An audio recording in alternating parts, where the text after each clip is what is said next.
welcome back, ladies and gentlemen, to another episode 8 of the State of Science Fiction. I know we haven't done this in a little while. I've got really busy, and, well, you know how life goes. I'm here today with E.L. Montague, author of such books as To Catch a Witch. There we go, right there. Adrift in the Next Revolution. Sorry, I almost said Evolution. Which is a science fiction book.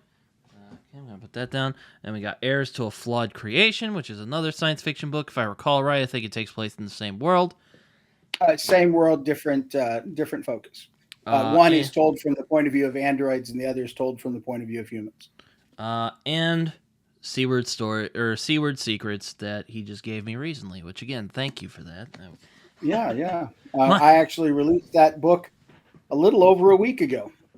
Yeah, my dad was like, "Hey, Britton, you got a new book, I think. It's out on the lawn." I'm like, "What?" He's like, "Yeah, it's out on the lawn." So I picked it up, and I'm like, "Oh, he sent me a new book." But yes, you've written science fiction, so I thought, maybe you'll have some opinions on science fiction. I don't know. But certainly from my from my world, I have lots of opinions, but I also read, and I'm a big moviegoer, so I have opinions. Fair enough. I mean, we've gone back and forth about if Terminator is a horror movie. No.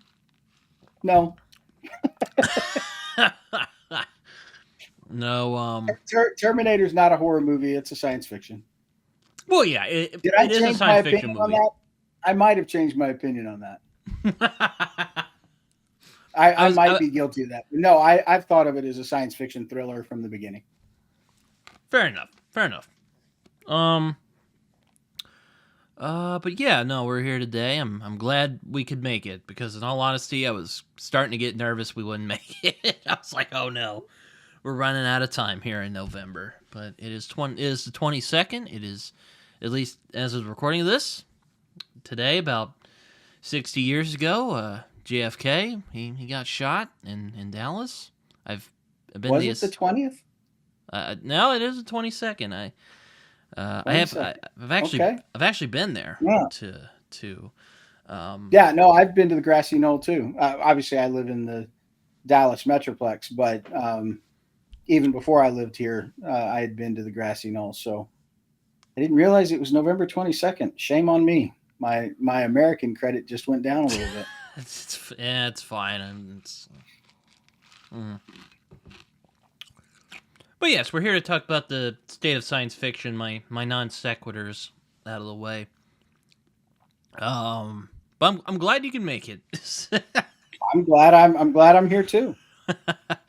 All right. I guess we should get into it before too long. Yeah. All right. I don't really have much else to say in introductions, so. I guess my first question I have here, which is, very broad, but what makes a great science fiction story, in your opinion? A science fiction story requires that some element of future, but it's science really. So some form of technology makes you think about the world. So let's see examples. The movie Looper is the thought of what would happen if you could go back in time, and then the relationship between your future self and your past self. The worlds themselves really aren't that different. It's just the science of being able to go back and forth. That's a movie, and it's one example of what if. If you think about another movie, trying to keep them current for you, Just in Time. The Justin Timberlake run thing. Oh, yeah. It's like Logan's What Run. If you could? Everything about the world was pretty much right on path, and you could see it, except you could buy time. So you'd genetically be able to tie in longer life. So what if rich people had more time and poor people had less time? And it made you think about the nature of being separate. Children of Men. What if we lost the ability to have children? Now, that's a future dystopia, Mm-hmm. And it probably veers closer to fantasy than science fiction. But again, it's the concept of what happens in the future if, and in that case, it's a I, genetic calamity that takes over. But again, it's another future. Think about the nature of the world kind of thing. I think it's Star more of Wars, a what could rather than a what will happen. If that makes right? sense. It's all think about what could. And I've always been one to think that science fiction and fantasy are only different in that science fiction technology takes the place of magic. So in fantasy, you discover humanity in the world and you look back, but your what if is magic, whether that's creatures or actual magicians or fantasy races. When you're talking about fantasy settings, you're really talking about exploring the nature of being a human being with the what if being magic. And when you're thinking about science fiction, you're thinking about the nature of humanity with the what if being technology. That's the reason that steampunk is science fiction and not fantasy. Okay. That's interesting you say that because I've heard a similar thing, except they were referencing it, referencing the past and the future, where fantasy is about the past and science fiction is about the future. So it's kind So of I interesting. had always used that until it was steampunk and the arrow, not aeropunk. What's the skypunk one? It's steampunk but balloons. Oh, like I don't know. I don't, It's all the flying stuff that came out of Japan with the airplanes and the. That's not fantasy. That's science fiction, and the science that they were using is flying machines. mm-hmm. Um, so again, that's the what if was technology. Mm-hmm. I hear you. And I mean, I guess it's not necessarily, it doesn't have to be the past because urban fantasy's a thing where you can just set something in Chicago and slap magic on it. Yeah. So here's one Or for Harry you. Potter, it's England and smack some magic on there. Well, that's that. Well, again, that's right. But what the tool of it does, and this is one of the things that's fantasy, science fiction, and westerns share a common storytelling trope, which is they isolate populations. One of the Yeah, things that's a that's good point. cool about fantasy is they put you out in small towns that are separated by great distances, so you get to work with an isolated population. Mm-hmm. You know, westerns are a small town out in the middle of nowhere where you get to deal with a small population. And when you're out in space, so this is space opera kind of stuff, Mm-hmm. you are distant from other people. Now, obviously, there's lots of science fiction that includes, huge populations. I've got Cyberpunk Days here, which is an Ian McDonald, which is all about cities. Oh, my friend Raph likes And Ian the McDonald. Wind Up Girl is also in highly dense places. And that movie that came out not too long ago, Creator, that was highly dense city. By the way, did you see Creator? No, I was tempted to, but I wasn't necessarily. Is it good? Don't listen to all those people that poo poo it. Everybody wants to complain about something. Um, it was, for what it was, a really good movie. All right, yeah, It is maybe I'll. not. It's not life changing. It's not the next great opera. It's not Dune, It's not but the great it's not the next great science fiction product. it's not the next great science fiction. But they did it with low cost production. They That's kept impressive. everything I down saw to the trailers. It looked very good. it is a good story, especially considering what they used. Now, there are some failings, but come on. You write, I write. I'm not going to beat somebody up for telling a good story that has a couple of mistakes. Um, you got to grow. It takes a long time to be Denis Villeneuve, and he got the advantage of using another master's work, right? So, I'm not going So to beat that's up on him. interesting. If you picked apart Star Wars, I mean, you it's definitely not a very could. complicated story. and it changed the whole world. So it's great. You definitely could. That's interesting. A bit of a non sequitur, but what do you consider Dune? A Dune is science fiction. Would you say it's It, science it fantasy? is. It's going to fall into the realm of science fantasy. But Okay. if you think about the essence of the story, Mm-hmm. that the thing that makes it all happen.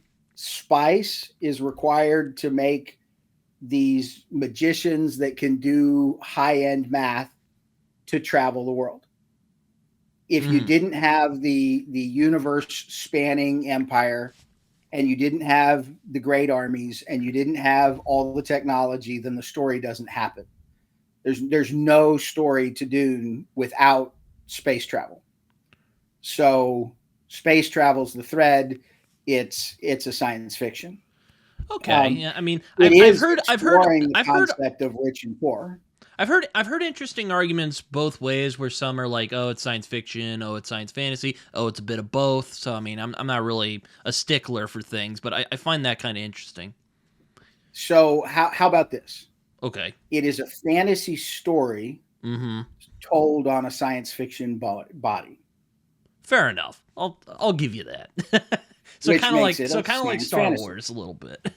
Well, yeah, I mean, Star Wars is the magical wizard teaches you to play with swords and beat the bad guy. I mean, come on, it's a fantasy, but It takes place it's in a told science with fiction spaceships and setting. laser beams, and but in the end, it takes you back to the cutlass. Which, by the way, so here's the thing: people always argue about um, what is the purpose of a lightsaber in a world where you have laser beams, right? Mm-hmm. What was the point of a cutlass in a world where you had cannons and buckshot and single fire? The issue is you don't want to poke holes in your ship.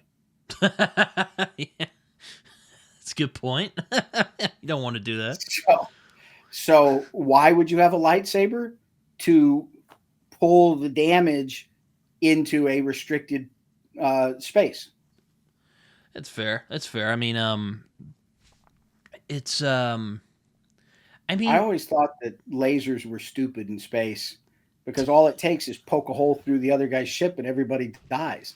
well, I mean, it's kind of funny you mentioned that. I saw a video from a guy named Damian Walter the other day where he was talking about how he doesn't think starships will be a thing.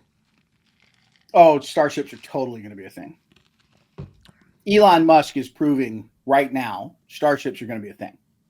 Yeah, and I mean that's interesting about again a little non sequitur, but it's kind of interesting about Musk. He was also inspired by science fiction, which is All geeks are. Come on. no. The I'm world is not. made a better place by nerds. Yeah, I think it was Robert Heinlein who said genius comes from people who just wanted to do things easier. Well, and it also, one of the great motivators in life is wanting people to like you that are physically superior to you. Yeah. That's a good point as well.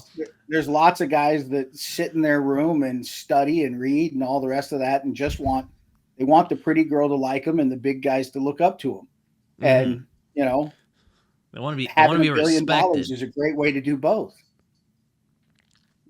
Indeed, I mean it's but I think that's interesting how science fiction has had an impact on our world now. I mean, my God, we're seeing we're seeing the stuff that Asimov and Heinlein talked and Philip K. Dick talked about years ago, back Yeah, when my grandmother was born. we've got exoskeletons, we've got light weapons, we've got space travel to an extent, we've got deep sea travel. AI to an extent, Yeah, though AI is everything starts somewhere. They just had the timeline wrong.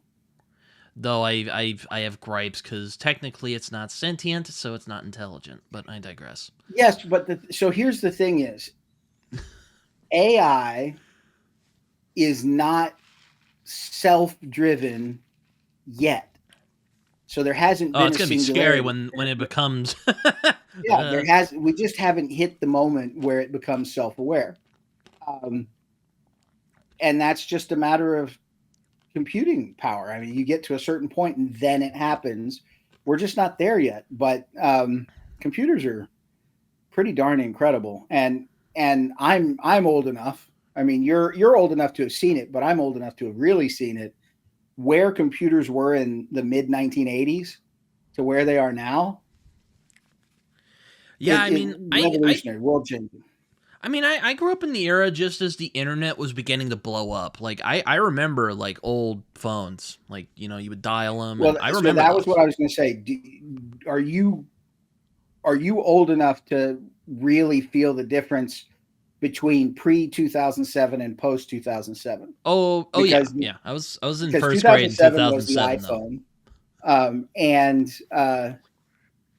it's hard to imagine how much of a difference a smartphone made, because right up until then it was this wide open wild west world with, you know 100 different examples of what people thought was going to be important, and then the iPhone came out and all that crap just went away.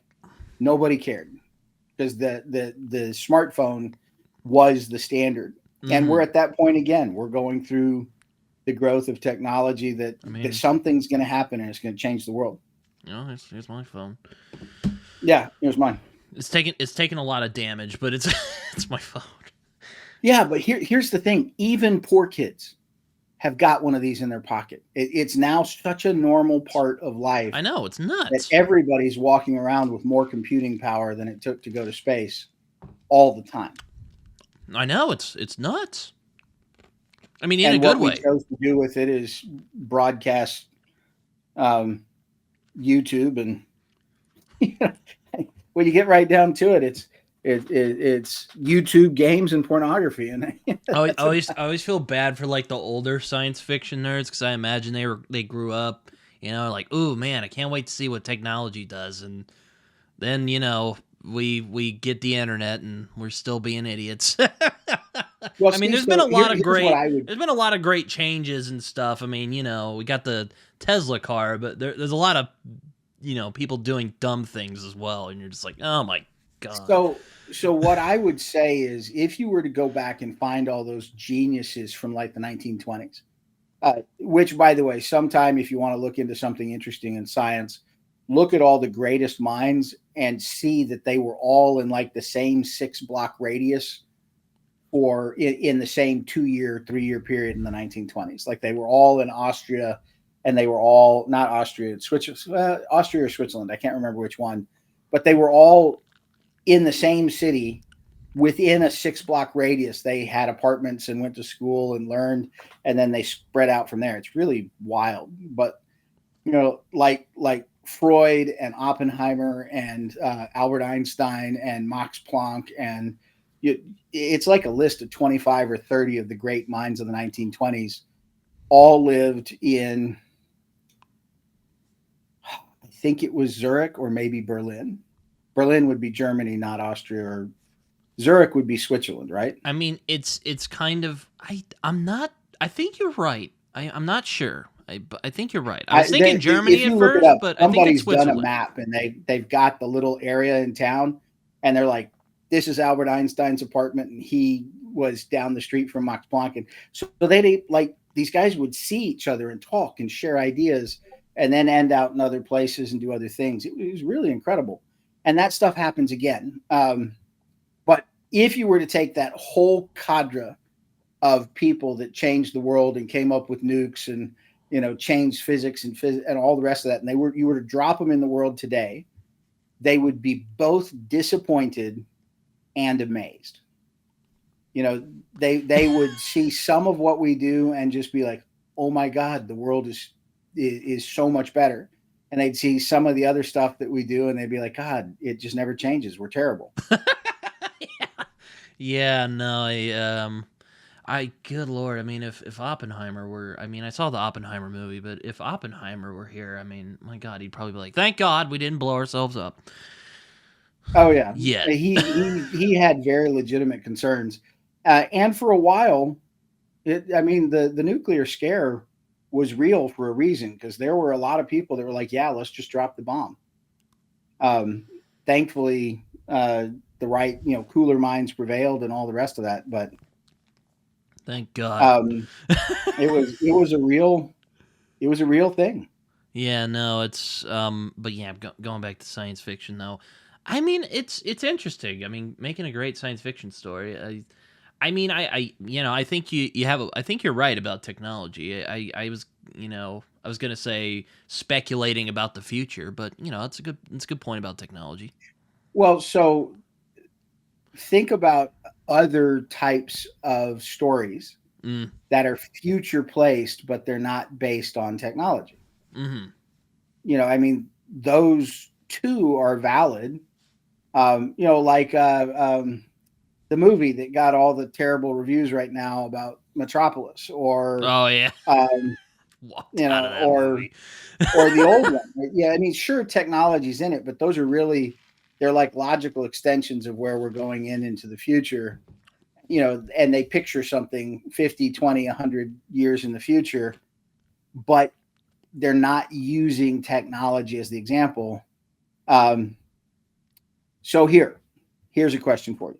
Okay. I Am Legend, either the book or the movie. Okay. Is that science fiction? I don't think so. I don't know. It's I mean I if I recall right, there was like a biological agent, right, that causes the vampire So apocalypse. in both stories, Though I guess it's not. there I guess that's is not really technology, though. Sorry, I didn't mean to that's interrupt right. you. So in both stories, in the actual book, it was vampirism. It was like, what if vampires came and wiped out the world? So one, if you take book versus movie, the book, which the only movie that really kind of closely parallels it is Omega Man, not I Am Legend.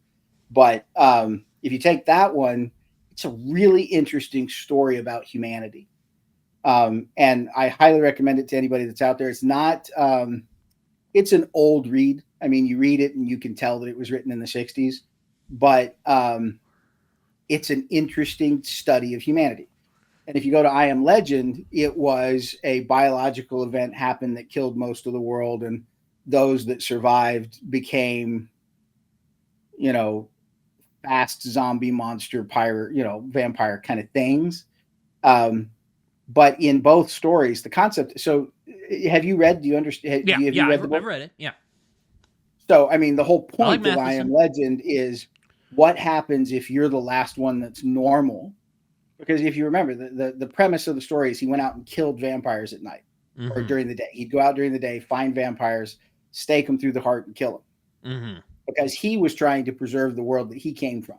Uh huh. But when the whole world is vampires and what you do is hunt people while they're asleep, you're the legend. You're the monster. That's the Mm-hmm. whole point of I Am Legend is he Mm-hmm. became the monster. Um, because the world was full of vampires and lived vampire life. So it's kind of weird. But it was an interesting story. It's worth a read. Yeah, it's a good one. I like Matheson. I'm a big fan of the original Twilight Zone. He was one of the writers on that. Twilight Zone. That was an Twilight Zone kind of wiggled between fantasy and science fiction, but I thought it was good. Because sometimes that Twilight Zone did, they did Gremlins, they did monsters, they did any number of fantasy tropes, but they also did science fiction stuff. I thought Twilight Zone was a good study in storytelling. Yeah, it's a good one. But all right. I guess we'll move on to the second So, question. so you Oh, started me with the simple thing: what makes science fiction? And my answer to you was you use a piece of technology and wonder about the world. fair enough. Question two. What do you find so compelling about science fiction as a genre? So I think that, well, all storytelling in the end is about humanity. You just talk about what Mm-hmm. it is to be a person. Mm-hmm. I think that science fiction allows an author to break the reader away from what is normal so that they're open to hearing the message. Mm. So I'll give you an example. You've seen the movie The Martian? Yes, Um, I've read the book as well. you've I've read the book as well. yeah. I just read Hail Mary, which, Mm-hmm. by the way, if anybody hasn't seen Hail Mary or not seen it but read Hail Mary, excellent, excellent book. Andy Weir, you're a god.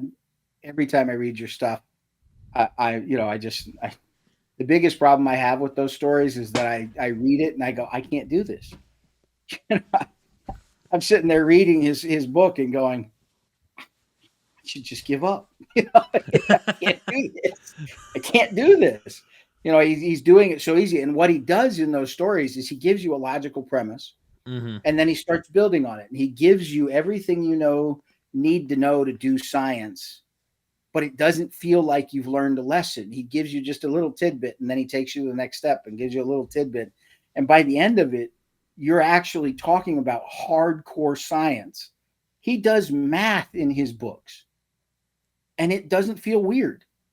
You're just like, oh yeah, that totally makes sense. Well, they are about scientific concepts, so I mean, it makes sense. I think, even though I don't like math. No, it's I don't it's like really it. amazing. But when you get right down to it, so like Hail Mary, the essence of the story is, what does it mean to be a good person? What were you sacrificed for the people that you love? What is the element of humanity? Because if you remember okay, spoiler, if you don't want Hail Mary to be spoiled, stop listening for like 30 seconds. Oh, all right. The essence of the story is that his best friend is a freaking spider. Oh, okay. He goes into space, he ends out with the alien guy, and the alien guy is a very not human thing. Uh-huh. But Okay. they develop a very real human relationship based on the need to save their people and survive in space. It's a very good story. All right. Yeah. It's... all right. And when anything you can do to pull a genuine emotion out of your reader is good. And that's in any emotion. If you can make them think, if you can make them cry, if you can make them cheer, I all the time. So I walk at night and I listen to books. It's one of the ways that I read a lot is I listen to books. And for those of you who write, I think you're writing too, Britton. Mm-hmm. One of the things that audiobooks do for me is they don't screw with my writing. Reading, so like if I pick up a book, I've got mine here just in case you wanted me to show it. But when I read a book, I get sucked into it, and my mind thinks about the book. Mm-hmm. When I listen to a book, I still get sucked in, but it doesn't affect my ability to write a story. So one of the advantages of listening to books instead of reading books is I get to continue consuming stories without impacting my ability to lay down stories of my own that are original. We might want to do a beat here. I think my son is about to interrupt us. So I have for those of you who don't know, just in case that makes it through or any part of it does, I have a special needs son. He's an adult, but as a result, I can't just tell him no because he won't get it. He'll have his thing that he needs to do, and he'll come interrupt. So I apologize for the extra interruption there. No, you're good, man. I mean, with science fiction, I'm really fascinated by speculating about where we're going to go as a species, because that's always a fascinating thing to wonder about.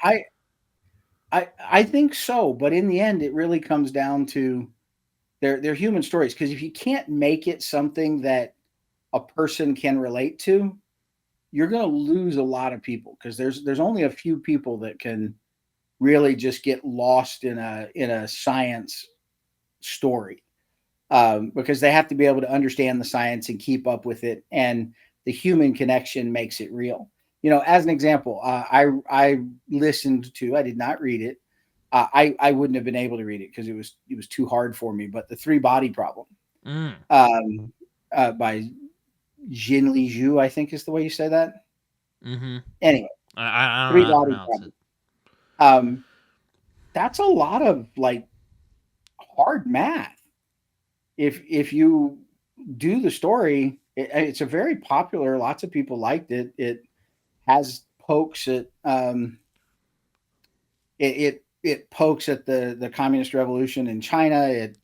It talks bit about some very human stuff. But when you get right down to it, it is a math problem.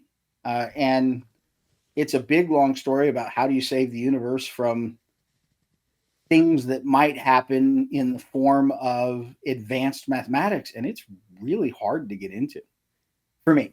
I had a hard time with it.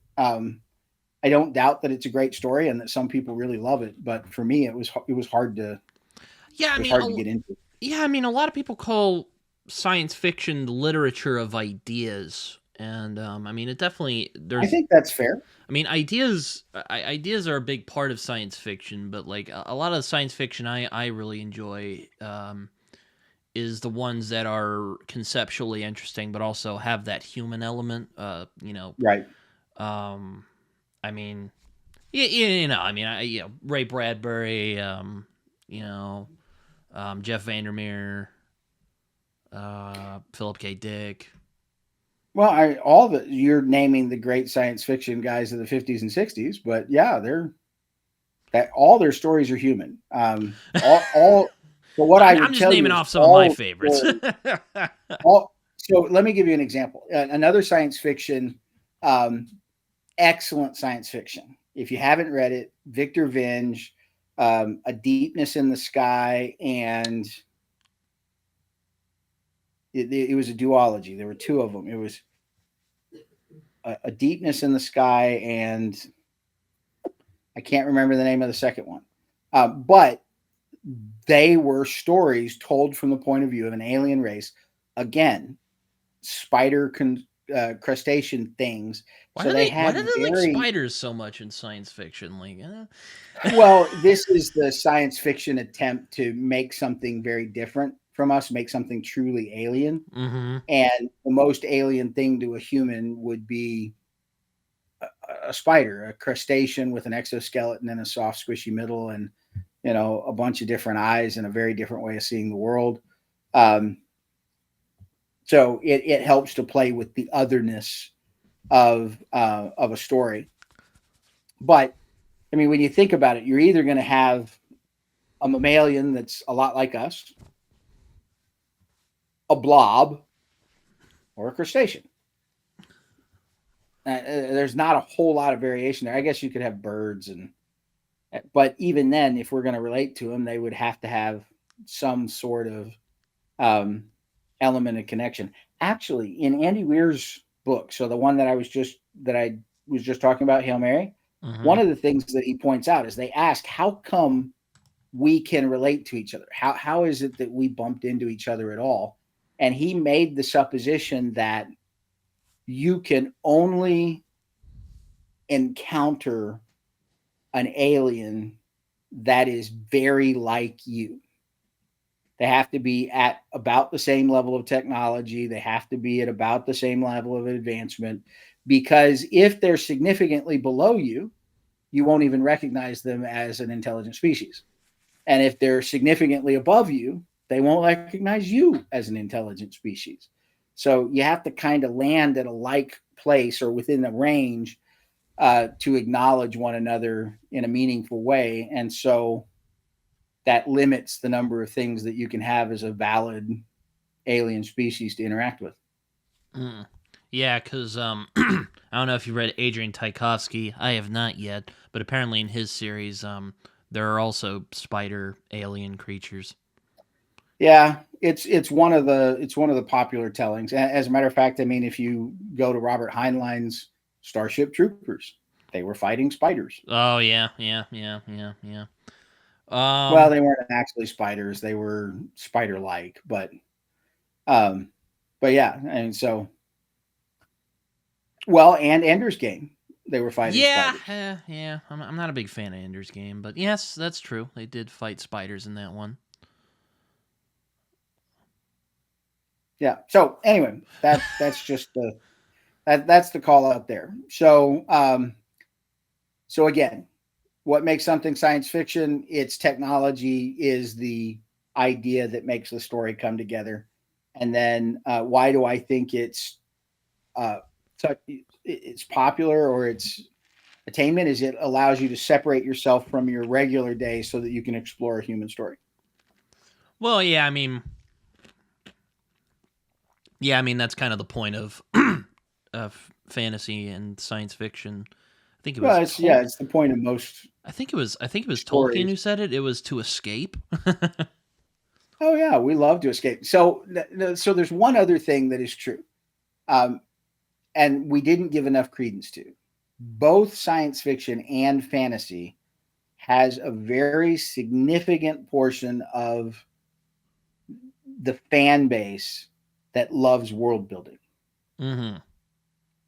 You know, whether it's fantasy races or it's science fiction possibilities, they just love the idea of talking about all the things that would happen with the world if, you Uh know, huh. and that's actually one of the things I think is a big failing in fantasy is often they talk about magic and don't have a significant enough alteration to technology to account for the fact that people can just make fire and make things grow. And because, for us, the two things that drive a lot of innovation is the need to make food. Mm-hmm. So lots of farming and growth and managing health kind of stuff, and warfare. And if you get rid of the things that do those two things, technology would evolve in a very different way. And if you're in science fiction, you're focused on science fiction, you have to account for the impact of the technology. So, as an example, this is one that they pull up all the time. I actually think it's a really interesting fact. I can give you two little pieces of it that are a story that tell you a little bit about what technology does to the world. If you go to in 1900, the wealthiest companies in the world were whaling companies. Their Mm. business was whale oil. And by 1910, they didn't even exist, outside of places that used whale as a source of food. Mm-hmm. So there were whaling companies. There's still whaling companies in Japan, but they're no longer a source of fuel for lights because that's what it was. I mean, the streets were lit by whale oil. People's lanterns had whale oil. So whale oil was a huge thing. Another truth is like if you go to places like New York City and London and Berlin and other places that have buildings that are really old, you'll notice that the first floor is actually up about, maybe a floor or maybe 5 or 6 feet. Mm-hmm. And there could be a basement level that has about half of it above the ground. Well, the reason that they did that is the streets were full of horses, and horses crap all over the place. So Yeah. if you Yeah. went to New York City and London and all those places, the streets were full of turds and it stank to high heaven. So the first floor was put one floor up to put you above the stink. So Okay. like when you go to New York City and you see that all the buildings, you walk up a set of stairs to go into the house, that's a tradition that was born of keeping the rich people out of the shit.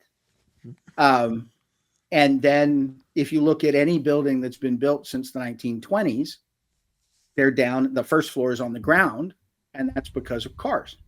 Mm-hmm. As soon as the car came around, horses became a leisure item. Now there's still working items in some places. Like you go out in the country, you're in Oklahoma, so you get very far out. There are working animals, but they are not. What they There were. had to be as many horses as there were people just to deal with transportation, and now it's a much less in demand product, and we don't have to deal with crap, and our streets don't smell like shit. Fair enough. I mean, I guess this leads me So to. Oh, sorry. You gonna... no, you're fine. I was just going to say, so when you put a significant technology in the world, like the iPhone or the Elon Musk's or the Tesla, the electric vehicle, or space travel that is economical and real. I mean, I heard a week ago, maybe 2 weeks ago, that they're talking about making uh, part of what the SpaceX is planning on doing is making regular air travel where you could get a 45-minute flight to Australia. You just go to the local spaceport and do a low orbit space flight so that you can go from, Dallas to Australia in 45 minutes. That is a technology that would really change the world. Mm-hmm. Well, I guess this leads me to my third question here. I imagine I can guess some of what the answer will be, but what are some of your favorite tropes in science fiction? Like what are some where when you walk into it or you read a book or you watch a movie, you're like, it has this thing, I'm gonna sit down and watch it. Um, well, so it depends on the the the science fiction element that we're talking about. Mm-hmm. But one of the things that I would call out is a shift in military power. So I like military stories.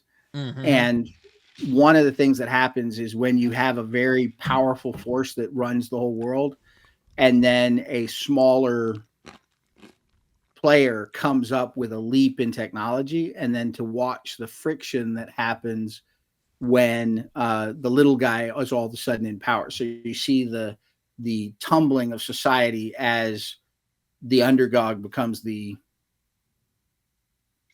Top dog? overdog, top dog. So when the underdog takes the crown, Mm-hmm. I like those stories, and I like those stories in any setting. Um, I also like stories that talk about. Um, okay, this is kind of crappy, but I find stories about the the underdog not necessarily winning, but having to survive in a hard environment. Um, Recent movie Alien Romulus, it's basically about some orphans on a space mining plant that go take a huge risk because they're desperate. Mm-hmm. I that's an interesting story. If you go to Star Wars, it's a kid that lives in the desert all on his own, and he wants to go out and see the world, and he doesn't have a dad. You see Treasure Planet. That, by the way, a cartoon that is way underrated. It's Mm-hmm. Treasure Planet is just Treasure Island told in space, but again, it's a kid who doesn't have a dad, whose mom has to struggle, and so he has to get pulled up out of the world. I gave you Children of Men as an example. That was a very dystopian world. Um, Just in Time was a dystopian world. What's the one with um, Jason Bourne? I can't think of his Are you name talking right about now. Elysium? Elysium, that one. Oh God. Elysium was a poor and destitute guy that went to the moon to be with the rich people and deal with that. So I like that Ugh. idea of being the underdog in a very advanced society. As a matter of fact, if you go to video games, Cyberpunk 2077 is So are you about saying being. you're a big cyberpunk fan? Because like cyberpunk is a lot about that. Oh hell, I love Cyberpunk.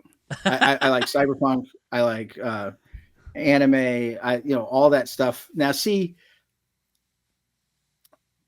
the Japanese originated science fiction future stuff was massively influenced by World War II. That about being a people that was absolutely defeated in the end of the nuclear age. That changed the personality of the Japanese people, and manga and anime and a lot of those stories that came out of that had to do with that event in their national psyche. And so we got a lot of really very cool anti-war, anti-big business things. Because if you look at Japanese society in the late 50s and early 60s, you had this dichotomy where you had this massively growing society because absolutely everything had been destroyed. I mean, just everything about Japan had been just beat to shit. Mm. And then you had all the people flowing to the city, and they were having to rebuild a whole people all at once. So lots of people were doing really well and getting rich very fast, but there were lots of people that were crammed in and hemmed into small environments and held down by society and cast out. And so they had this thing about the outsider, And from that story about the outsider, we got a whole tradition of storytelling that talks about the underdog in a technologically and highly corporate environment. So you're saying the Japanese invented cyberpunk and not William Gibson? I am not saying the Japanese invented it. I'm saying that anime told a lot of stories in that environment. William Gibson gets credit for inventing cyberpunk. Though I guess you could say Philip K. Dick kind of. Well, not. Everything is in a continuum. It's just that most people say that Neuromancer was the first one that really talked about the idea of living in a cyberspace. Yeah. Because because you have to remember, you have future dystopia like Blade Runner 2049, Blade Runner, the original, Johnny Mnemonic, the Guyver, and a bunch of other like Japanese anime kind of stories. Those originate out of the Japanese tradition. But when you start talking about The Matrix and Neuromancer and even what was that television show in the 1980s with the stupid talking head? It was very 1980s in delivery. Are you talking about the Flight of the Navigator? No, the floating head that was a computer generated thing, and it was really out there. I just System can't think Shock? of it. That's a video game. Never mind. I don't know what you're talking about. It's something head, something. God, I can't. If someone knows this and they've gotten this far, let us know in the comments. Someone absolutely knows this. Go ahead and post it in the comments because I'm screwing it up. But all of those stories are about cyberpunk because the importance is it happens in the internet world. So, like Ready Player One is cyberpunk because all the things that happen in a cyber world. The Matrix, everything's happening in a cyber world. Neuromancer, all the things that matter are happening in a technologically plugged in way. In point of fact, I think you could make a pretty strong argument that Leonardo DiCaprio, really famous one, Everything Happened in the Dreams, Dream in a Dream. Oh, Inception? Inception is cyberpunk because they are technologically connected and the whole story is told inside. That's an interesting take. Inside of a dream caused by technology. So they're plugged in, right? They're being kept alive. I think that there's a pretty legitimate argument that Inception is cyberpunk. I'll be right back real quick. I'm just gonna do some stuff real quick. Okay. Okay. All right, we're back. What were we talking about? Oh yes, cyberpunk. It's kind of interesting. I've talked about it a little bit on this show, and I've talked about it in other places. I've always been like, there are some cyberpunk I enjoy. Like, I don't know if you've ever seen the original Ghost in the Shell or. Yeah, Ghost in the Shell, the anime. Blade Runner, if you want to call that cyberpunk, or even Do Androids Dream of Electric Sheep. Blade Runner is not cyberpunk. I mean, you could argue either way. I'm saying that's why that's why I'm being vague here. Yeah. So I have an opinion about that. Okay. And I'm sorry, I am having to buy tickets to Gladiator. That's what my son wants. He wants me to make sure that I buy movie tickets. So that's how come he won't leave me alone. Anyway, so the significance of cyberpunk has to be that you have to be connected into the plugged-in world. And when you think about the story of 2049, or not 2040, if you think of the story as Blade Runner and Blade Runner 2049, neither story is dependent upon the internet. Neither story is dependent on being plugged in. Now, you then talk about body modification, which is often a part of stories, which is true of Blade Runner and Blade Runner 2049, is that a big part of it is that you have um, people and androids modifying themselves with implants and that sort of thing. But that is not okay. I've got the ticket. Sorry about that. It is not cyberpunk because no part of it requires the internet, which just makes that So you would say it's like a garden variety dystopian? science fiction. So you would say it was like a dystopian? Yeah, dystopian. Well, not necessarily. It's not dystopian because the whole world is not falling apart. You've got billions of people. Now, it might be. It's a decayed world in the book and the movies. It's a decaying world, but it's not like, Overpopulated. I wouldn't say it's decaying. You can't call it a decaying world when there's billions upon billions of people, and that there are people that live very rich existences. Part of the interplay there. So when you think about the story of 2049, and as you notice, I don't know if you've read it, but the Heirs to a Flawed Creation is all about androids, very much in the tradition of the Blade Runner stories. But what that's talking about is, what does it mean to be a human? The whole story. Which I would say what does it mean to be a human? That's one of my favorite science fiction tropes as well, which I guess you could say it's with a lot of fiction, but science fiction in particular. I'm a big AI guy. I really like that stuff. So. Oh yeah, I love the concept of AI. It's a very interesting story, and when you look at some of the bigger stories about AI, can you be human without looking like a human? Mm-hmm. Yeah. Or behaving like a human?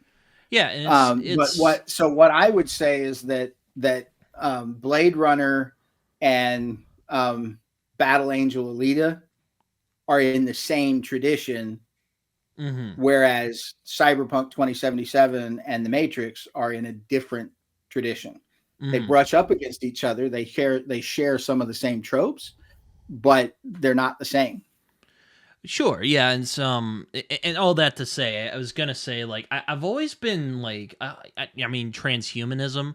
I've always been, body modification and all that. I've always found that a creepy idea, and it's I mean, it's like walking straight into the uncanny valley. And also, I don't think that's how big businesses work. Like, if you want to go on how how it ought to work, I know that there's a lot of corrupt capitalism out there. But so let's think about that. I mean, I don't.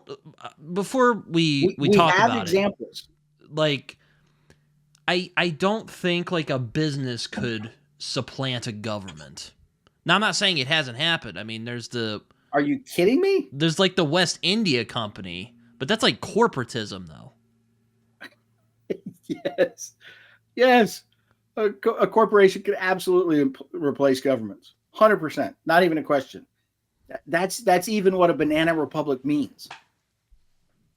I guess I'm a dummy. Go do some history study. I mean, the whole point of the banana republic was when the banana companies were choosing who ruled the Central American countries, so that they got to sell their bananas as cheap as possible. And it became an American tradition that you had a banana with your cereal. That was 100% corporatism. Nobody had bananas with their cereal until they took over South America and started, pimping the idea of having a banana with your breakfast, and that potassium was absolutely essential to survival. And the best way to get it was a banana. Copy that with orange juice. Nobody had orange juice until they started corporatizing that orange juice as part of breakfast. Well, like I said, I'm not saying it doesn't happen. I just don't know if it would be like what it would look like in a cyberpunk story, where it's like government have little private armies running around, or not government. Well, but again, like so go back businesses. to the East India companies. They absolutely had armies running around the world. Well, yeah. I'm not saying it hasn't happened. I just maybe it will. I don't know. I could happily be proven wrong. Okay, so I am not saying this is what it is. I am not. FBI, not saying this. However, there's a pretty legitimate argument that we have a lot of wars in the Middle East because that's where the oil is.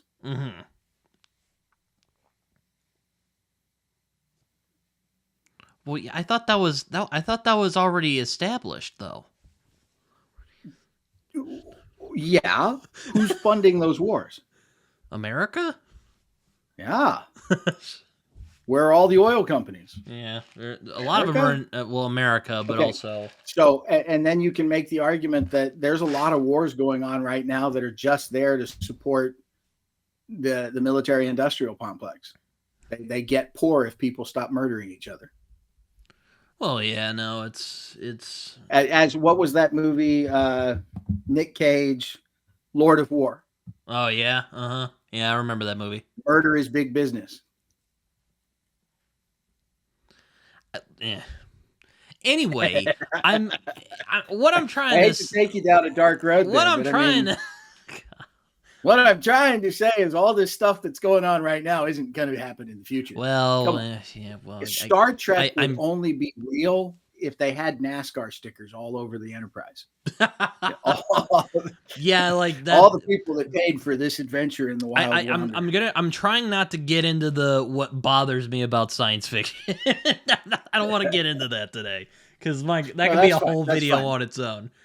But all right, I mean, but yeah, here, no, one second. I'm sorry.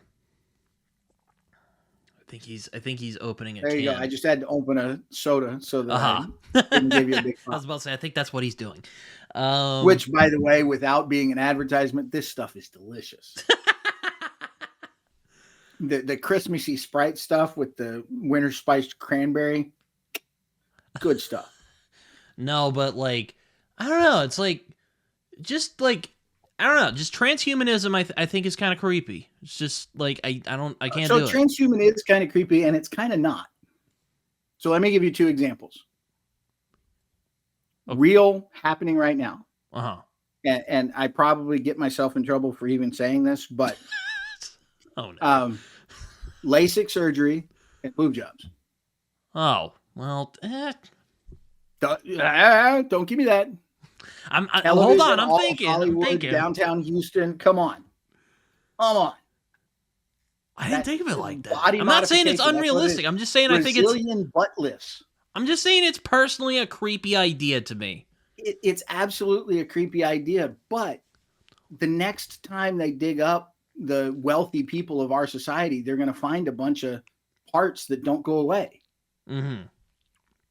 You know, I mean, and now, granted, for me, I have a bunch of metal in my left leg. I broke I broke it really bad, and it's like, got titanium happened? And stuff in God. it. It's got titanium and screws and all kinds of stuff. And that's body modification, but that's really just a medical version of it. But there's lots of stuff out there where people are very different than what was intended because they've modified themselves to persist. And I guarantee you, when you can buy lab-grown eyeballs that get rid of your bad vision and you can change your eye color and it's not a big deal. You can just plug them in and change them. People are going to change their eyes all the time. Yeah, I mean, I guess with I guess in like cyberpunk stories, they just take that and turn it to 11. But you know, it's just kind of like, you know, that idea. Like, it only feels like it's turned to 11 because it's not commonplace yet. In 2 generations, it'll be normal to fix things, and it won't just be little stuff like cleft lips or new teeth, or you'll get new feet and ankles, and it won't be like right now. There's all kinds of old people walking around with artificial hips and knees and ankles. Mm-hmm. And yeah, my grandmother has a fake knee. Right. It'll become normal. We'll start to have problems where our Olympic athletes, do they qualify because they've had so many modifications through surgery? Are they the open or closed class of yeah. Mm-hmm. Are you a full human or are you a cybernetic something? Yeah, no, I mean it's interesting. It's interesting. I mean it will be much less dramatic than what we put in the movies. People won't look like freaks. They'll look like people, but they'll be freaks. All right. I guess that brings me to my fourth question. Um, who are some of the greats of science fiction, in your opinion, and who are some newer science fiction writers that you have found to be compelling? Now, we have talked about movies a good bit on here, so if you want to add movies or shows to the list, you can feel Sure. free. No, no, absolutely. So, let's try. Do you want to go age? So let's go with age. Um, well, so obviously Mary Shelley is the great. She gave us Mm-hmm. Frankenstein and the original. I don't know if it's the original science fiction, but it's pretty close. It I mean, she definitely used created medical what we know technology to of as create a science monster. fiction today. So I mean, I'm fine with it. Yeah, so you got Mary Shelley as the start. 20,000 Leagues Under the Sea. Jules Verne. Jules Verne obviously shot us way ahead in terms of storytelling. You get into the 40s and 50s, you got to have Robert Heinlein, you got to have Ray Bradbury. Um, those are really good examples. If you go into the 70s, you got to have Rogers Lesney, and got to give the guy his due. You got to have George Lucas. Oh, I thought you were He going to say gave us Harlan Star Wars. Ellison. You know, Star Wars took us around, but Rogers Lesney was the one I'd pick out of the 70s. I thought you were going to say Harlan Ellison. I was like, oh, man. I mean, it's worthwhile, but I was thinking there's a Lesney. Then what is the next one that I would think of? Well, 80s Victor Vinge is definitely good stuff. Well, I would be remiss to ignore. Why am I choking on everybody's name right now? Church of Scientology. L. Ron Hubbard. L. Ron Hubbard. I'd be wrong to forget L. Ron Hubbard. Oh. And the movies that came out of something like Battlefield Earth was a terrible movie, but he told a lot of science fiction pulp. Mm-hmm. You know, I mean, he really filled a space in the genre. So you got to give L. Ron Hubbard his credit. Then I told you that I really liked Andy Weir, who is current. He, by the way, anybody, if you want to know how science fiction is done really well in a very consumable fashion, Andy Weir does a really good job. The Expanse, so it's Leviathan Wakes, Corey and S.A. Corey, James S.A. Corey. S.A. Corey, because remember, and S.A. and Corey are actually, that's two people. S.A. is one and Corey is the other. But S.A. Corey, those are excellent books, very well told. Ian Banks, if you're not familiar with him, you should. I know be of him. I need to read some of his books at some point because I know. So actually, if you'd like an introduction. A lot of my anti-authoritarian leftist friends really like the Culture series. So, Ian Banks is good. Ian McDonald is good. My friend Raph would get along handsomely. He's big. He's been covering a lot of Ian McDonald on his channel recently. Yeah, Ian McDonald's very good. I am trying to remember what her name was. Give me 1 second. Nancy Kress. She wrote the Beggars in Spain and a couple of others that were science fiction. Oh, you got to have Michael Crichton. Yeah. I mean, so think about it. Think. Just give yourself a second. I agree with you. I'm just. Yeah. I mean, I agree. He's not a science just fiction Jurassic writer. Park, but like Next and some of the others that he's done were all really interesting. Science fiction based thrillers. They're not just science fiction thrillers. Yeah. So Michael Crichton writes thrillers. That's what he does. But if you think about Next, you think about Jurassic Park and the whole Jurassic Park world.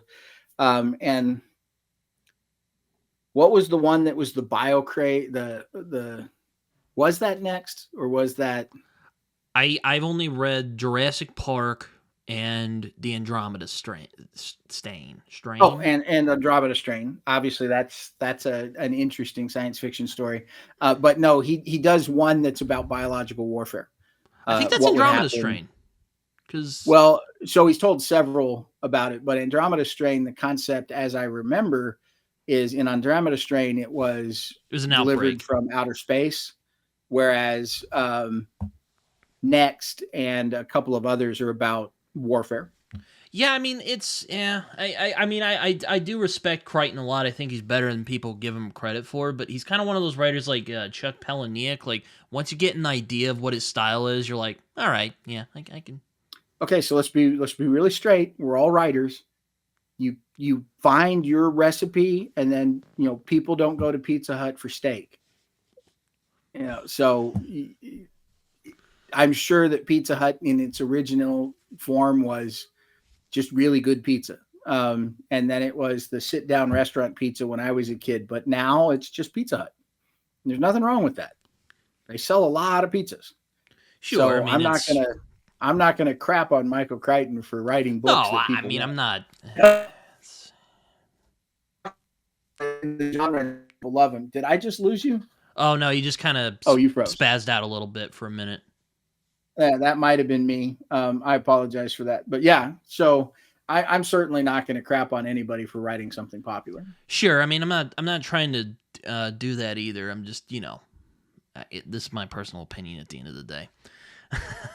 Yeah, Yeah, yeah. I mean, I think people like Andy Weir are very good. They definitely call back to people like Heinlein or even Asimov, who are very like See, I, very pro I'm science. a bad man for not even mentioning Asimov because father, he did a lot of really great stuff for science H.G. fiction. Wells, for me personally, I have a special fondness for H.G. Wells. H.G. Wells is interesting. So I have a real challenge with writers from the late 1800s and early 1900s because their writing style is just so hard.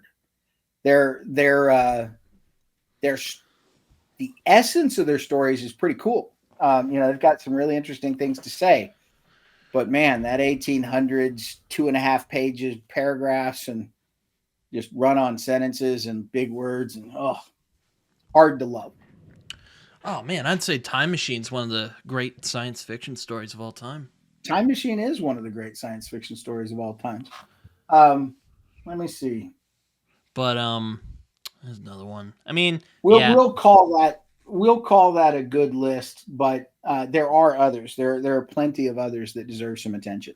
fair enough. Yeah, I mean it's I mean there's a lot of science fiction writers out there and well there are others I'd like to read, but that's another question towards later on in the And video. so that we give a shout out to an indie, Jay Bruner, has Yeah, a good set of series.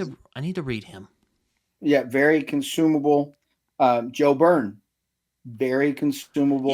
it's Now his are science fantasy. Come on, I yeah, mean, okay, fine. fighting sharks in space and dinosaurs and all that. It's fantasy, but it is space fantasy. Christopher Rocchio. Now that one is straight up science fiction. It is science fantasy, but it's also science fiction. Christopher Rocchio, good stuff. The Sun Eater series. He's an indie, and I thought you were gonna say Frank Herbert because we were talking about Dune earlier. Oh yeah, Frank Herbert is absolutely great. Dune is one of the big influences on the world. Oh, for sure. I mean it's cutting back to the question I asked earlier, tropes you like. I also like religion being explored in science fiction.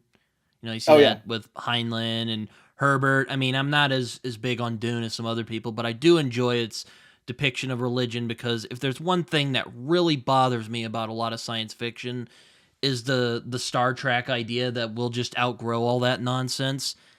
yeah. I'm We calling B. definitely will not outgrow science Uh, or outgrow religion. I was about to say Religion, I'm calling BS on that. Gene Roddenberry, I will fight you over it. It is not going to happen. yeah. I mean, now, they deserve credit for now, will for it be having Christianity the as we know it today? I don't know, but I don't think it's going away anytime soon. yeah. Religion is well, for one thing, religion is what made us thinking people. It Mm-hmm. was the desire to understand what happens to us when we die that made us start thinking about things other than dinner. Um, so religion's with us forever. It's instinctively part of who we are. And if you give up religion, you just worship the state or you worship an idea, Or science. because anybody that, you know, the take this in the best possible way. The client kooks, not people that are worried about the climate, but the ones that are, burning children and crap for. I mean, the ones that are nutty What? about it are What? Burning the kids? ones that burn places down and set Oh, fire to okay. oil and try and What are you knock talking down. about? I mean, they're what do you think they're doing? I mean, so here's a thought. I don't know what they're doing. Well, they're trying to they're the people that believe that we need to kill half of humanity to save the world. Oh, okay. So like the Those like the guys the are Thanos nuts. people. Okay, I hear you. But it's not a small thing. There are a lot of people out there that would like to see the world drop in population a lot. And some of the ideas that they profess will do that.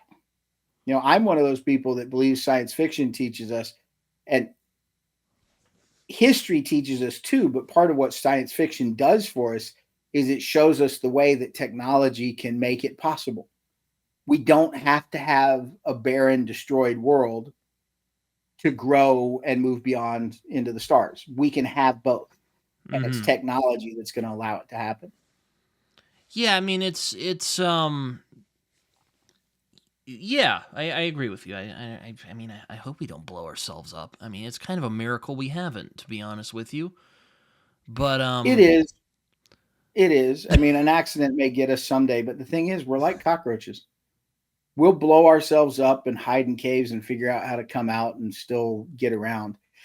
So here's one of the things that I think we miss in our zeal to change the world is that the really cool, incredible stuff we do is dependent on large populations. well, yeah, I mean it's been disproven that like overpopulation is not as bad of a problem as people will say it is. Well, what they say is that we're causing too much damage and it's because there's so many of us. And if you get rid of some of us, then it'll be better. But That's the been truth disproven is, though, right? I've seen videos and read well, the stuff more about that. industrialized we are as a society, the less damage we cause to the world. No, I mean I'm not That has saying been proven climate over change and over. isn't. I'm just saying overpopulation isn't as big of a problem as some people Yeah, say. overpopulation is not. We There's plenty to feed the world. We just have to choose to do it. Um, but one of the things that we have to consider, your iPhone is only possible because there's huge populations, so that Hmm. you can have them specialized to mine lithium and assemble iPhones and do all the rest of that stuff. Now, granted, there's plenty of people who say that we treat people wrong to do it, but the fact that it's even possible is exclusively a possibility because of specialization. And the only way you get specialization is to have really large populations. You Hmm. have to have somebody get the food and build the record and take care of the water and take care of the kids so that you can have scientists become more and more specialized. Because that's in essence what happens is if you had really smart, capable, and successful people, they're always going to be the ones that run the world. They're really smart, capable, and people. But if you don't have a large population, that capacity is spread across a broad variety of things. They have to keep their house, they have to get their food, they have to, so they can't invest any of their energy into one thing. The larger the population and the more specialization you have, the more you can take somebody who is great and focus their energy into a point. Hmm. So the only reason we have an Elon Musk is all the crap that he would normally have to do, somebody else is doing, and he can spend his time and attention on the things that he wants to do. I mean, that's all of the really great thinkers are supported by a huge society making their time and energy possible for science. Mm. Um, that actually leads me to my next question. It's actually why I started this show, as I like to say when I ask this. But do you have any worries about where the science fiction genre is headed? And are there gripes that you have with the genre that you would like to see improved? Um, are there gripes? Of course, there's gripes. I mean, I like to. If there's one thing I can do, it's bitch. But, um, but am I worried about where it's going? No. I think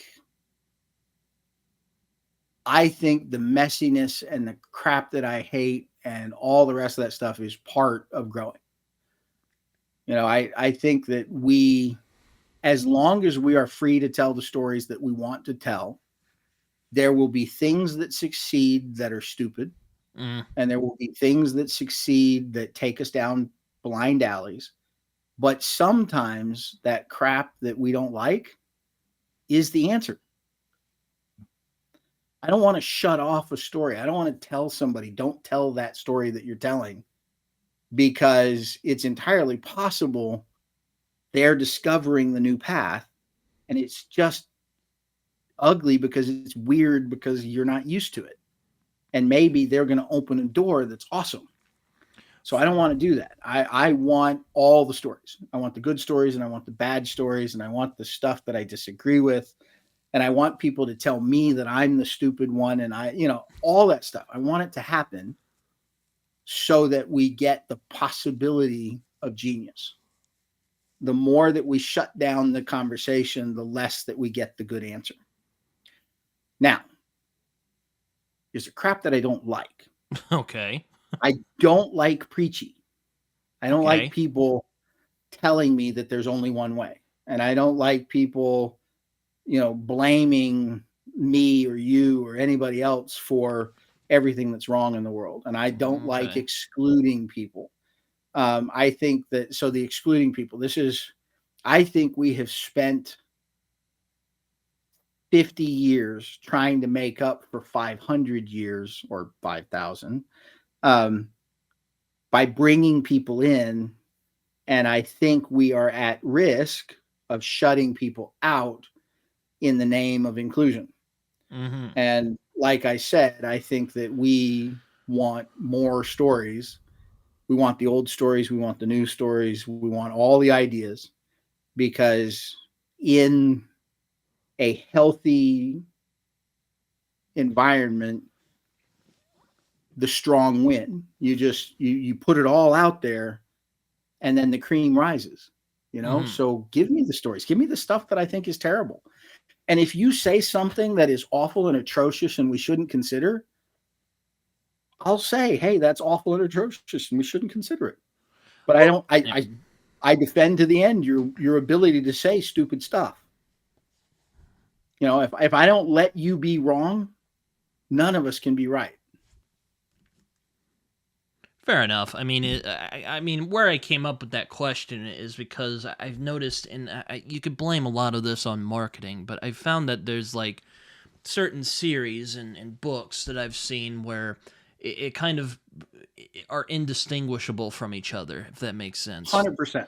Like, now this isn't so new. You're just talking about the commercial model. I mean, it's not really new. I mean, science fiction and fantasy have blended for a very long time. But this is happening to all the media, whether it's movies or radio or stories or books or podcasts or anything like that. The more that a commercial model squeezes down to the highest profit answer, the more stuff pops out the edges and you get that variety again. If it weren't for the corporate strangle that gives us, Walmart, Kmart, Target stories, there wouldn't be an indie market. If there were professional publishers that were figuring out how to find the gold and whittle it down and then put out excellent stories and giving small creators a chance, then it wouldn't make sense for somebody like me to publish my own book, because there'd be somebody that was better at it and an opportunity for me to do it. But now I totally support the corporate model. I totally support commercialism, but the reason that I get to tell my story the way I want to and publish myself is because the big five are trying to make a profit, and they're not looking for anything that isn't a repeat of the last thing to be successful. Mm-hmm. And the better we are at getting a little bit of attention, which is what you're doing right here. You and I are having a conversation, creating a little bit of attention. These are ripples in a pond, and hopefully they start hitting other places. That makes people aware of new stories. And then as these things take off, it'll change traditional publishing.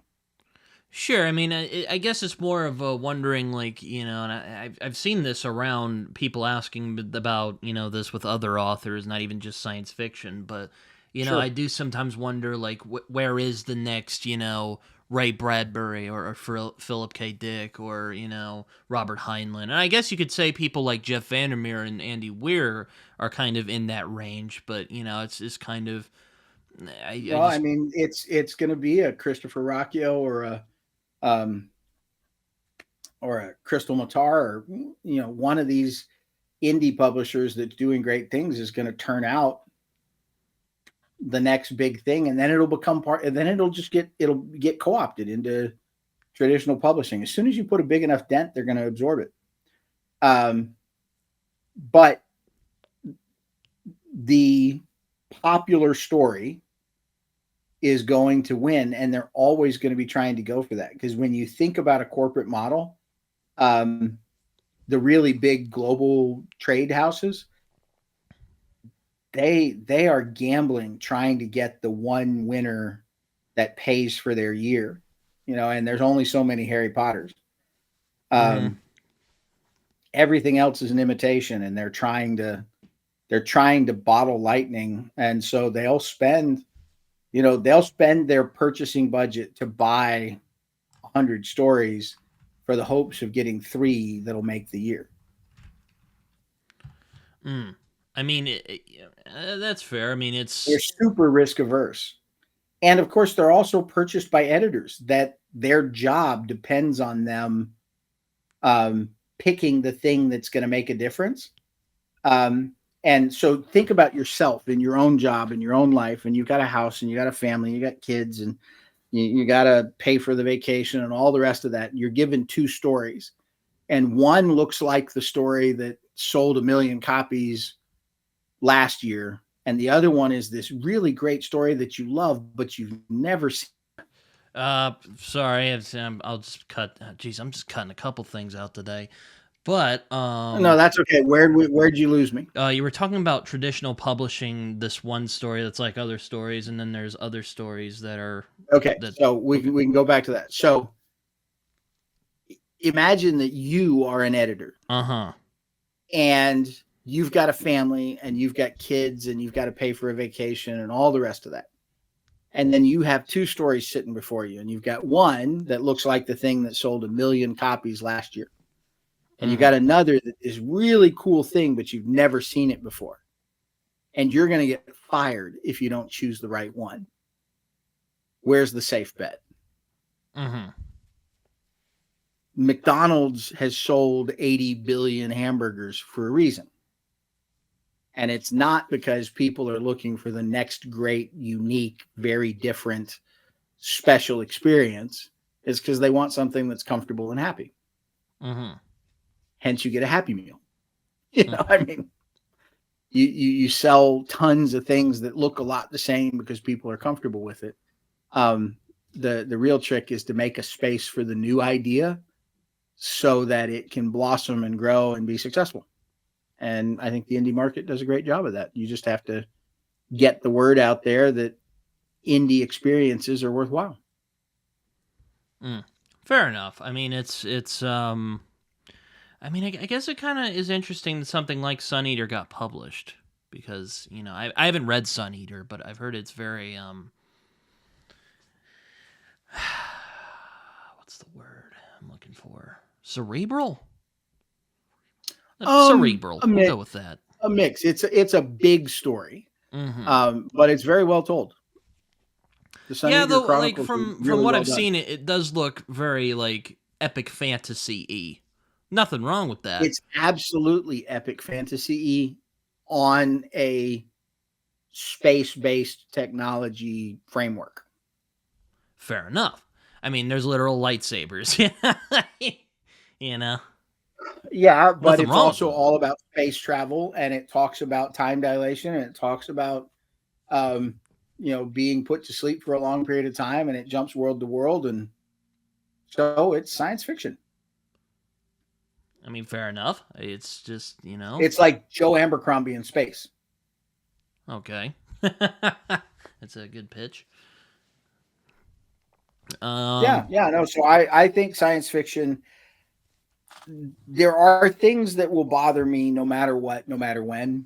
But I'm not worried about it. We're gonna tell the next great story. There were people in the 1900s talking about the last great story's been told. Nothing new will ever come about. Get rid of that horse crap. It's we're gonna be on to the next great thing before you know it.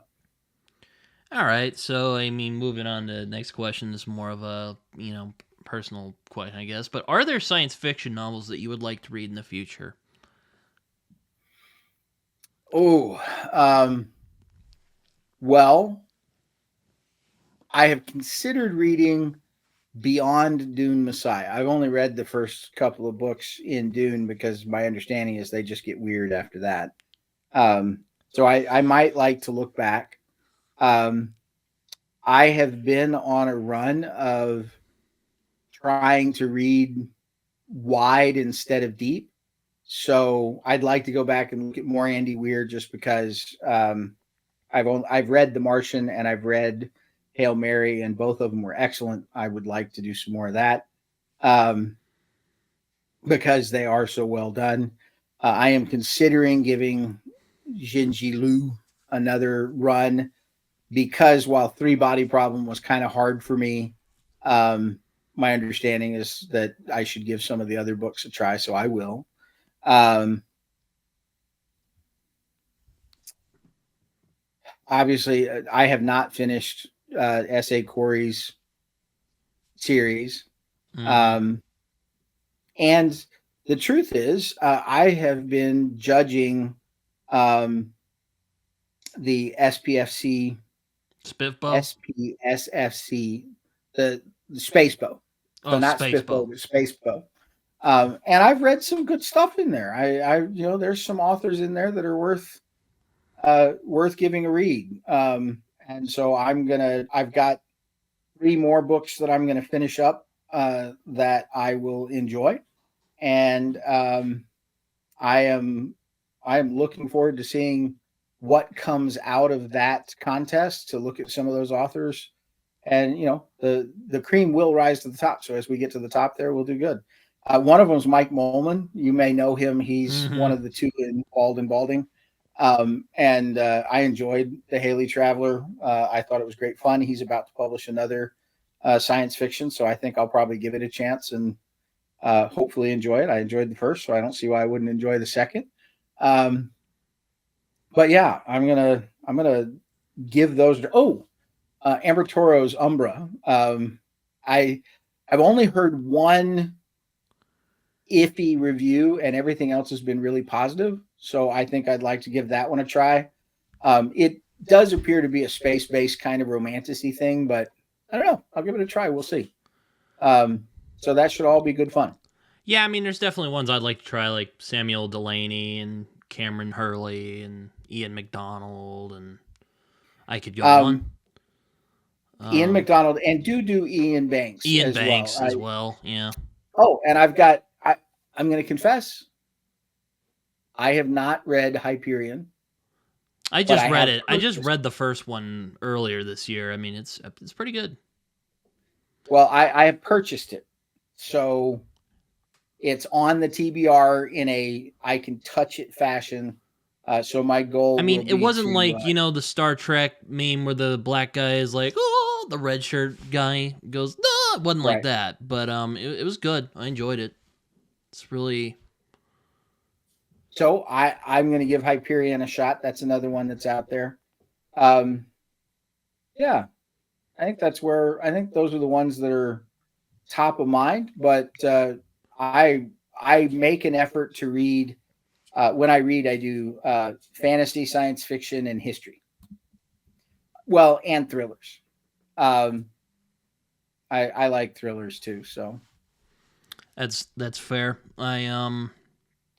I mean, there's plenty of other ones as well, but I won't get into that. um, there's other authors I want to read more of, like Philip K. Dick, because I'm a big Philip K. fan of his Dick is already. good. I think I've kind of hit most of Philip K. Dick's stuff. Um, yeah, yeah. Those are the ones that are on the immediate horizon. But we will get going from there. Um, I do have one more question, so if you do need to go absolutely. soon, we do have one more question. So, do you have time for one Yep, more yep. question? No, I just need to tell my son to get away from the door. I just showed him the tickets, so he knows he's got the movie for later. All right. So my last question here, which might be a little hard, so think hard about this. But what is a science fiction book or books people should read before they die, in your opinion? Ooh. Before they okay. Um, you should read Dune. I'm Mm, going to warn you that Dune is a little bit hard to get into because of the omni point of view is hard to get into, but once you're into it, excellent book. Um, if you have not read Roger Zelazny's Lord of Light, it is a good kind of foundational sort of book. I mean, it's excellent. You should read it. Um, Again, I enjoyed Ian Banks considering Phlebas. Um, okay, if you haven't read it, you absolutely should. The Hitchhiker's Guide to the Universe. oh That man, is yeah, straight up totally forgot about science Douglas fiction Adams. fantasy. It's wonderful. It's an absolute delight. It's tongue in cheek. It's easy to read. You should read that. Um, hmm. Hitchhiker's Guide is fantastic. Hitchhiker's Guide is absolutely a delight. Um, I'm gonna leave it there. There's lots and lots of books that I could throw in that I would absolutely consider, but I've got the tiny slice of the world that I've read, which is in terms of science fiction books, I've probably only read 150 total, maybe a little bit more. Um, that's not nothing. I mean, I know there's lots of people out there that have read 5 books in their entire life, and Are so there science 150 fiction small. movies you would like to see that you haven't seen yet? Oh well, I am looking forward to the next Dune when it comes out. Um, I But I have not seen. Oh, here, one second. This is what phones are good for. Give me one second. Give me just 1 second. I gotta remember the name. Um, it will show up if I just go look at movies. Um, it'll take me just a second. I promise. Oh, stop it! It's not showing in the front collection anymore. Oh, there are some movies that are coming out, but I'm not seeing it instantly. I will have to get back to you on that one. All right, fair enough. I'm Yeah. going to see Gladiator tonight, but that's not science fiction. I mean, yeah, I mean, well, I guess a little, another question. What do you think? Have you read The Martian Chronicles? Um, It's I don't. Bradbury. I don't think so. No, Oh, okay. I was gonna ask what you thought of that, but you haven't read it, so never mind. I am derelict. My education is substandard. I will take the hit for that one. Gotta read Martian Chronicles. It's so good. Anyway, I think that's it. Actually, I mean, I'm sure there's more you could talk about with science It's like I fiction. haven't read Martian Chronicles. Done with this guy. We know what his opinions were. But thank you, man, for coming on here, and I'm glad we got this to Absolutely. work. I'm sorry it took me a while to get this together, but here we No, are. no, no. That's okay. That's okay. And then in terms of the little bumps that we had, they're easy enough to fix. And Should be. I am, if people see me stumble, no big deal.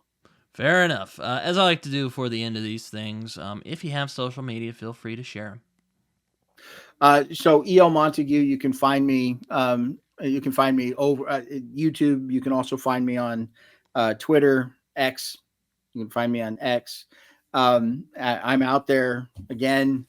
My most recent book is Seaward Secrets, which is a urban fantasy. It's not actually urban. It doesn't happen in a city. It happens in the country. But it's a contemporary fantasy that I hope you would enjoy.